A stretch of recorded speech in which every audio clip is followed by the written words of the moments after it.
Welcome back to Fort St. John Public Library's Think Inside the Box Week. Today's challenge is a marble maze. Grab your box and let's get started.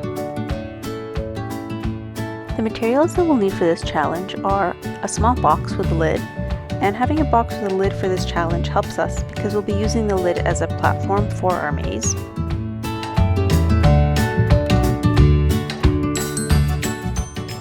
We will also need some wide craft sticks and cardboard scraps in different sizes, and these will be the walls for our maze.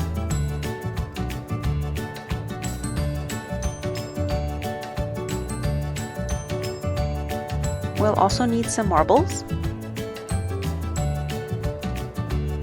a pen and a small glue stick or something else that's round to trace around so we can make traps for our marble.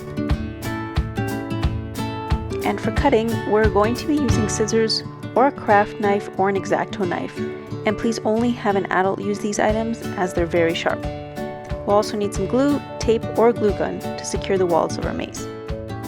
Our first step is to cut the lid of our box off, and keep this lid because we'll be using it later as the platform to our maze.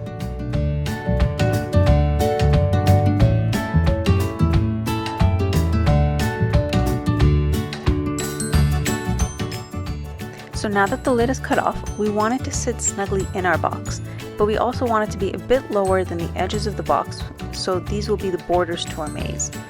And to do that, we need to cut the flaps of the box lid about in half. So cut all of the flaps around the lid, and then sit the lid inside the box.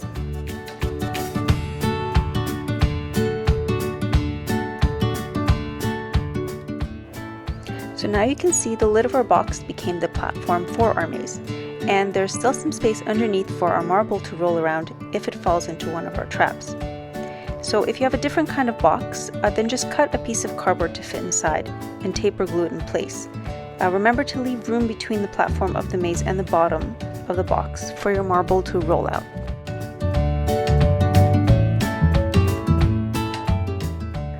Now we can start designing our maze. Use a glue stick or a coin and pen to trace where your marble traps will go. You can do this first on a piece of paper to test where your traps and walls are going to be in your maze before you commit to cutting or pasting. Plan and experiment where your traps, walls, and dead ends will be. You can cut the cardboard pieces to any size or shape, and you can also cut your craft sticks to make them different sizes.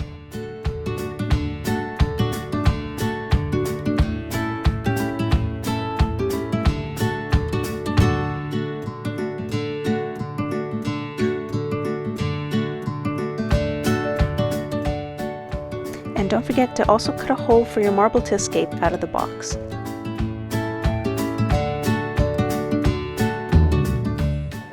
Ask an adult to help when it's time to cut the marble traps you traced.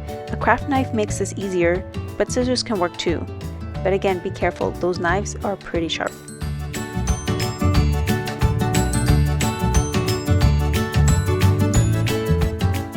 Once you're done designing, gluing, and cutting, your maze might look something like this.